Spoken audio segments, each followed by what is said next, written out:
Imagine a world where NASA's Apollo mission never stopped at the moon.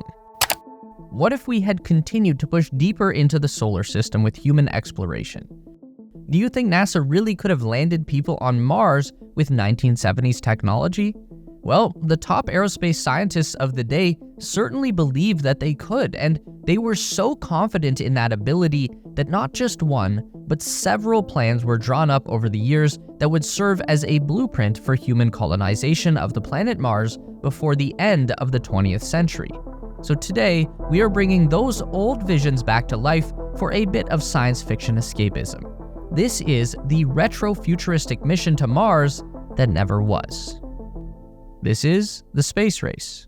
Let's begin our journey in the 1940s with a vision straight from the mind of Dr. Wernher von Braun, also known as the father of rocket science and the architect behind NASA's Apollo program that landed the first men on the moon. Von Braun got his start in rocketry designing ballistic missiles for the Nazi army in his home country of Germany.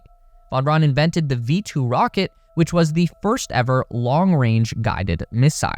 Following the war, von Braun would be recruited by the United States military and eventually transferred to NASA, where he would serve as the director of the Marshall Space Flight Center in Huntsville, Alabama.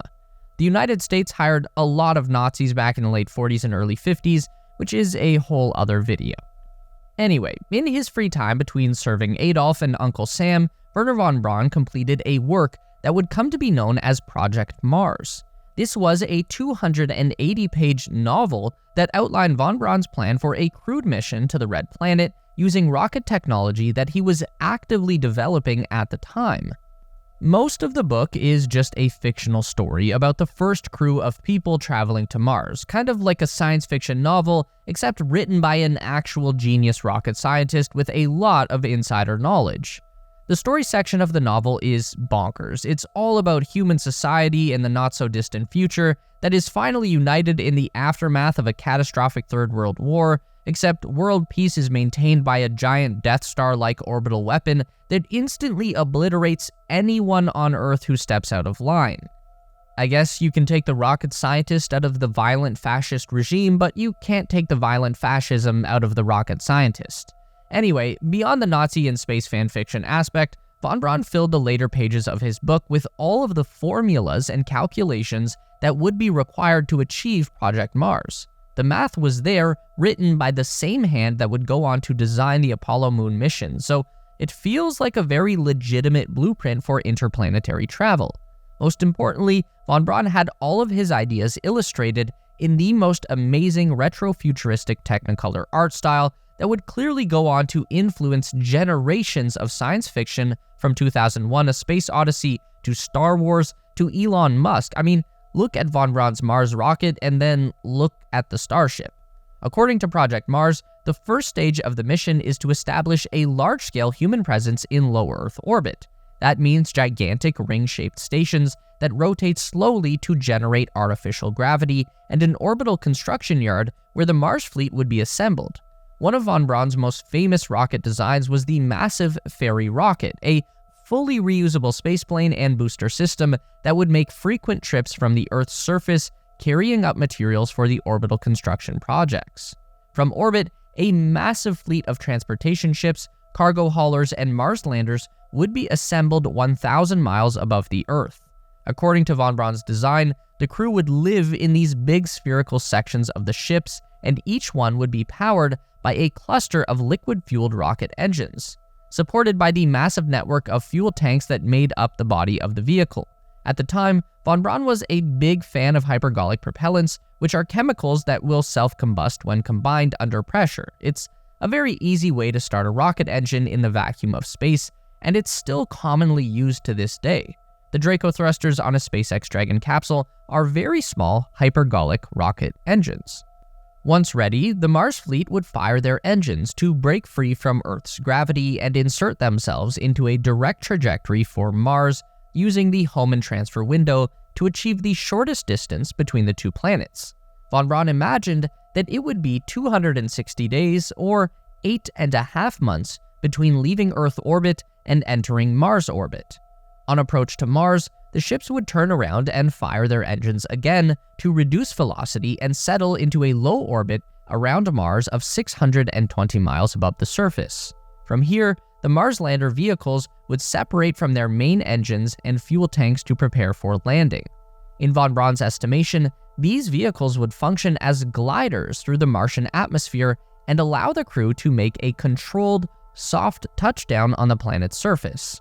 After landing, the main body of the vehicle would be separated from its glider wings and brought into a vertical position. And now the crew in their spacesuits would set up their ground station on Mars using supplies that had been brought down in the massive lander vehicle. These first people would explore the planet and begin to establish the first human colony on Mars. With their mission complete, the vertical rockets would blast off from the surface and rejoin the fleet that has been waiting in orbit. With the crew returned to their transport ships, the fleet makes another burn of their rocket engines to set a return trajectory for Earth. Sounds easy enough, right? And in the late 1940s, when this plan was created, everything that we just went over seemed abundantly possible to any well-informed rocket scientist. The biggest problem was that we didn't actually know very much at all about the planet Mars in those days. Even von Braun himself, with all of his genius, was sure that we could find ancient canals of running water, lush vegetation, and lakes on Mars, even an advanced species of aliens. And to be fair, von Braun got most of his assumptions right, but made a couple of fatal mistakes. Aside from there being no life on Mars, there's also virtually zero atmosphere, less than 1% the density of Earth's, so a gigantic glider-winged rocket plane like von Braun imagined as his Mars lander would have never worked in practice. Moving on to the later 1950s, the plan for human spaceflight to Mars was becoming a little more refined, and some cutting-edge new technologies had entered the game. For the United States, this was the dawn of the atomic age. Nuclear energy had finally been harnessed to generate electricity, and people at the time started to believe that nuclear power would become this unlimited energy source that could power America into the space age. Of course, rocket scientists were already looking at this technology as a way to power spaceships on long-duration flights into deep space. So we're going to bring in some designs by atomic scientist Dr. Ernst Stuhlinger. He was a close colleague of Wernher von Braun and a fellow Nazi-turned-US government asset. Stuhlinger had updated von Braun's Project Mars concept for the atomic era. He replaced the hypergolic chemical rocket ships from von Braun's illustrations with his own nuclear electric spacecraft. Stuhlinger's Mars plan was so highly regarded that it ended up on American TV in 1957. Walt Disney had a weekly television program back in the day called Disneyland, which was an anthology series that covered all kinds of different topics. For one episode, Disney wanted to feature the planets of the solar system in an episode titled Mars and Beyond. They drew up all of these wild animations that imagined what aliens from Mercury, Mars, and Venus might look like. It's awesome, super creative, and really shows just how curious people of the time were about the nature of the solar system. Anyway, to add in a more grounded take on interplanetary exploration, Disney featured a segment with von Braun and Stuhlinger, where they showed off models and illustrations of Stuhlinger's atomic electric Mars transport, explaining how the human journey to Mars would play out. Much like in Project Mars, the components and materials of the giant nuclear ship would be transported into space by the chemical-fueled ferry rocket, where they would be assembled at an orbital construction yard. At its widest point, the nuclear electric ship would be 500 feet across, and it would carry a separate Mars landing vehicle along with it. At the bottom of the ship's long central pillar is the nuclear reactor. By the process of nuclear fission or splitting the atom, the reactor will generate a constant supply of thermal energy. That heat will boil a reservoir of silicon oil into steam that will travel up the central pipe and drive a turbine generator, which will convert the rotational energy into electricity that will power the entire ship. The giant circular panel at the top of the craft will function as a condenser that traps the steam and cools it back to a liquid state so that it can be reused in the atomic generator over and over again. The ship's main engine is located halfway down the main pillar. It would have a platinum metal grid that would be electrically charged with energy from the steam turbine.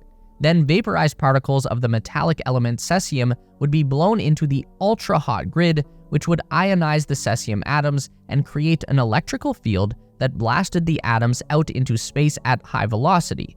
This will create thrust to move the spaceship in the opposite direction of the particle flow. It would be a relatively low amount of thrust, but the efficiency of the electrical engine would allow it to continuously operate for the entire duration of the flight. This is pretty much the same way that modern ion thrusters operate on our existing space probes and satellites. So, credit to Stuhlinger for nailing the technology 70 years ago. At the top of the ship, in the center of the condenser circle, is the cargo space and crew quarters for up to 20 passengers. Mounted on the front side of the ion engine is the Mars landing craft. Once the main ship settles into Mars orbit, the lander will release and fire its engine for a descent into the Mars atmosphere. Here's another area where Stuhlinger improved on von Braun's design. Instead of a glider, the Mars lander will deploy a giant parachute. This is a much more effective air brake, but still not enough to land softly in the Martian atmosphere. So before touchdown, the main rocket motors will fire a landing burn, just like a SpaceX Falcon 9, and slow the craft for a safe landing. This combination of parachute and propulsive touchdown is the same method that NASA used with their most recent Mars lander. Once the landing party has completed their surface exploration, they return to the lander and blast off in an ascent module that is built into the top of the vehicle. This is essentially the same method used by Apollo astronauts to lift off from the surface of the moon. Using the nuclear electric thruster, the journey to Mars would be much longer than with a high-thrust chemical burn. We're looking at 13 months in transit. It's going to take 4 months just to build up enough velocity to escape Earth's gravity, then 7 more months to reach Mars, and then 2 months to slow down and settle into Mars orbit. Stuhlinger imagined that a fleet of 6 nuclear ships would embark on this odyssey into deep space, and again, at this time, no one was really sure what we might find on the surface of Mars. There could be anything from low-level vegetation to lizards and insects to the ruins of a long-dead civilization. They had no way to know for sure, but they were determined to find out by sending people to the Red Planet. Now, Stuhlinger's technology was pretty sound, and most of his plans still hold up in the modern day, the biggest flaw being the extremely slow transit time of over 1 year just to arrive at Mars. We know now that this is far too long to expose people to the microgravity environment and cosmic radiation of outer space, so that was a problem, but the ideas presented in Mars and Beyond were moving in the right direction. Moving on to the 1960s, and things are going spectacularly well at NASA's human spaceflight program. Mercury and Gemini were successful at getting the first American into space, reaching orbital velocity and conducting extravehicular spacewalks. The Apollo program is moving ahead at full steam, and our old pal Wernher von Braun is putting the finishing touches on his Saturn V rocket that will power the first men to the moon and bring them home again. This is the high water mark for human spaceflight, and NASA is already turning their attention to the next step beyond Apollo. They want to send people to the planet Mars, and they want to do it sometime in the early 1980s. This led to a new wave of Mars mission proposals. Everyone wanted in on the action. Even the Ford Motor Company submitted their own proposal for a Mars transportation system. We are going to focus specifically right now on a white paper from the Boeing Aerospace Division in 1968. This is probably the most legitimate mission design coming from a company that was already heavily involved in the spaceflight program and would continue to be for decades to follow. What Boeing brought to the party was a design for a nuclear thermal rocket propulsion stage. This is a much different beast to the nuclear electric ion thruster that we talked about earlier. So we have the same idea with the nuclear fission reactor, but instead of using the heat to make steam and then using the steam to make electricity and all that, we just take the red-hot nuclear reactor core and pump liquid hydrogen fuel right into it. At ultra-cold cryogenic temperatures, hydrogen is converted into a liquid state. This densifies the atoms and creates a highly energetic propellant. Von Braun had just figured out how to cryogenically liquefy both hydrogen and oxygen for the propulsion system of his Saturn V. This unlocked significantly more power than his previous hypergolic fuel sources. Anyway, once this densified liquid hydrogen hits the super-hot nuclear reactor, it's going to rapidly expand back into a low-density gas, which is then channeled out through the engine nozzle as exhaust and creates thrust. So this is like halfway in between a conventional rocket engine and an electric ion thruster, providing an ideal combination of both thrust and efficiency. And this nuclear rocket technology is something that NASA was already developing under Project Nerva. Boeing's interplanetary spacecraft concept fixed the last major problem with sending a crew to Mars. According to their calculation at the time, it would take less than 200 days to reach orbit around Mars. Getting back again would be a much slower process due to the majority of propellant stages being used up on the outbound trip. We're still looking at around 600 days of total travel time, give or take a few weeks depending on the year of the launch, but overall that's pretty good.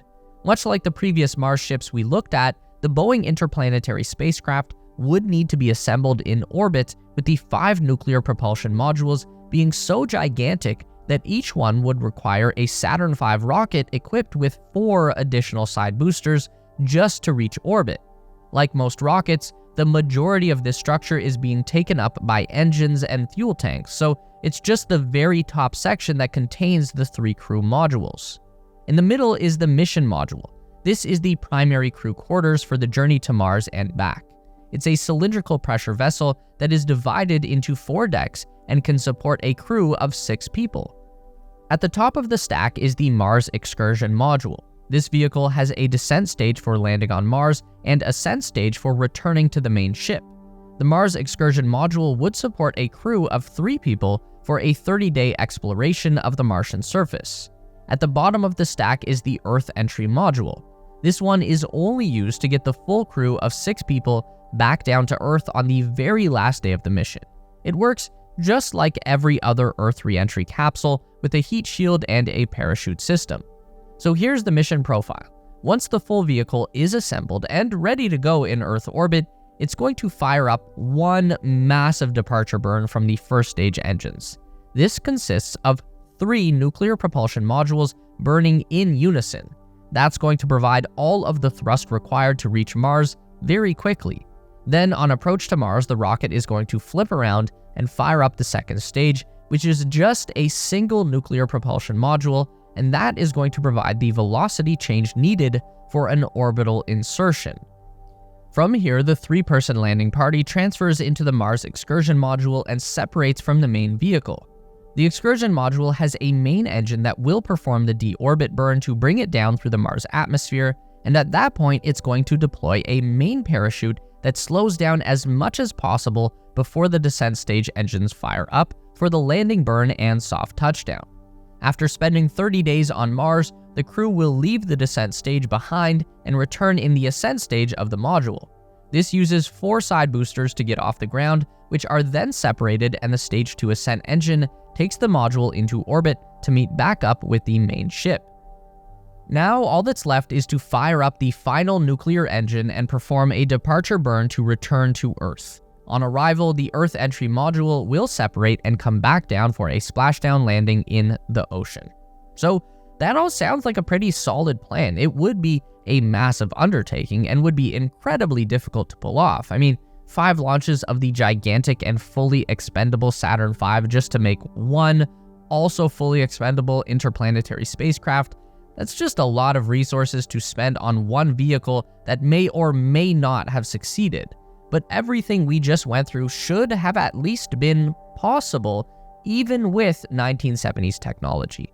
So why did NASA never send people to Mars? Well, it's complicated. There's no one answer. By the early 70s, John F. Kennedy and his ambitious dreams for the future were long dead. They even shot the guy's little brother. It was terrible.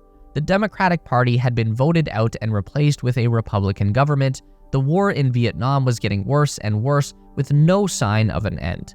The public had already lost much of their interest in space exploration, and NASA was receiving a much smaller percentage of the federal budget to work with. So it came down to President Richard Nixon. He had 2 proposals sitting on his desk. one to expand the Apollo program to explore Mars, and the other to develop the Space Shuttle program. There was not enough money to do both. Meet us back here every week for more updates on everything aerospace industry and interstellar exploration related. Make sure to give the video a thumbs up today if you liked it. That really helps us out for real. And subscribe to the Space Race for more videos just like this. We do one long form essay and one news update every week. And if you'd like more, we've got 2 more on the screen for you right now.